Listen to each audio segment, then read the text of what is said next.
नमस्कार विद्यार्थी मित्रांनो, ग्रो अकॅडमी या युट्यूब चॅनलवर तुमचे मनापासून स्वागत आहे. आजच्या या व्हिडिओमध्ये विद्यार्थी मित्रांनो, आपण परीक्षेला आलेला प्रश्न एकदम सोप्या ट्रिक्स मध्ये कसा सॉल्व्ह करायचा ते पहा. काय म्हटलेलं बघा, एका फलंदाजाने 13व्या डावात 52 धावा काढल्या, त्यावेळी त्याची सरासरी धावांची संख्या काय झाली, 2 धावांनी कमी झाली. तर 13व्या डावानंतर त्याची सरासरी किती विचारले आपल्याला.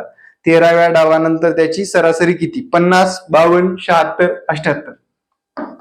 50, 52, 76 आणि 78 यापैकी कोणतं उत्तर आहे ते आपल्याला शोधायचे.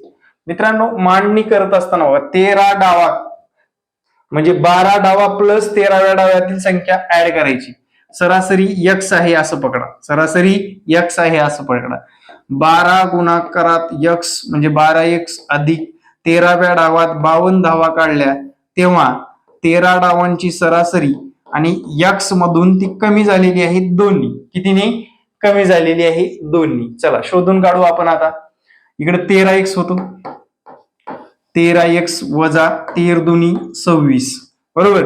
या बाजूला 12x अधिक 52. Okay okay.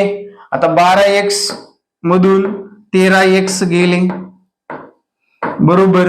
52 मधून 52 प्लस 26 बरोबर किती येतं रे? x बरोबर 78. तर त्याने विचारले 13व्या डावानंतर त्यांची सरासरी किती. तर 13व्या डावानंतर x म्हणजेच सरासरी आहे 78. 13व्या डावानंतरची सरासरी किती आहे? 78 आहे. अशा पद्धतीने या प्रश्नाचं सोल्युशन करणं गरजेचं आहे. त्यानंतरचा एक प्रश्न बघू मित्रांनो, म्हणजे आपल्याला लक्षात येईल. 16 संख्यांची सरासरी. पहा इकडे काय म्हटले बघा, 16 संख्यांची सरासरी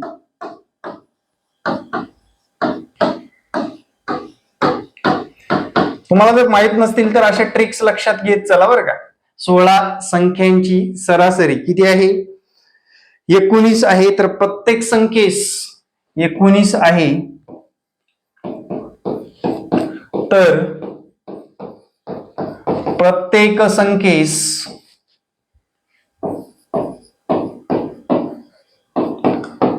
संख्येस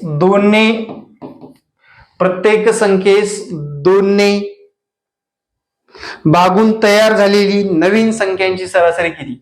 दोनने भागून तयार झालेली नवीन संख्यांची सरासरी किती म्हणून.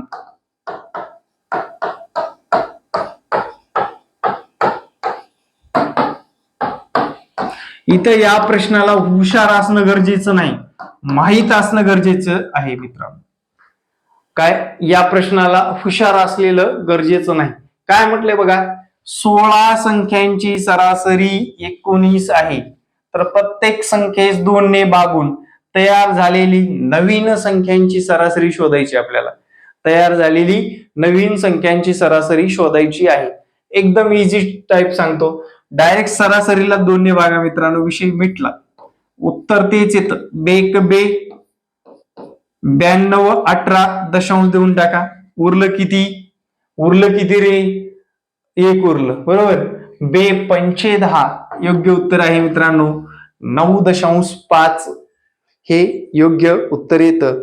आणि जे काही तुम्हाला प्रश्न होता 4थ्या नंबरला 9.5 हे उत्तर होतं. ज्या विद्यार्थ्यांना असं इझी टाइप मध्ये परीक्षाभिमुख जे की परीक्षेला विचारलं जातं ते सातत्याने त्याचा सराव करून घेतला जातो, ट्रिकच्या माध्यमातून टीईटी टेटला त्याचा उपयोग होतो. ज्या विद्यार्थ्यांना बॅच जॉईन करायची आहे त्यांनी या संपर्क क्रमांकावर व्हॉट्सअप करायची, बॅचची माहिती मिळून जाईल. आणि मला सांगायचंय, वाक्य प्रत्यकरणामध्ये शेवटचा एक प्रश्न आपण रोज घेतो त्याप्रमाणे वाक्य प्रत्यकरणामध्ये वाक्याचे एकूण किती प्रकार पडतात आणि ते कोणते कोणते प्रकार पडतात, नक्कीच मला कमेंटमध्ये कमेंट करायला विसरायचं नाही. आणि मित्रांनो, परीक्षा पूर्वी अभ्यास करणारेच विद्यार्थी पास होतात, कारण टीईटी परीक्षा एवढी पण सोपी नाही.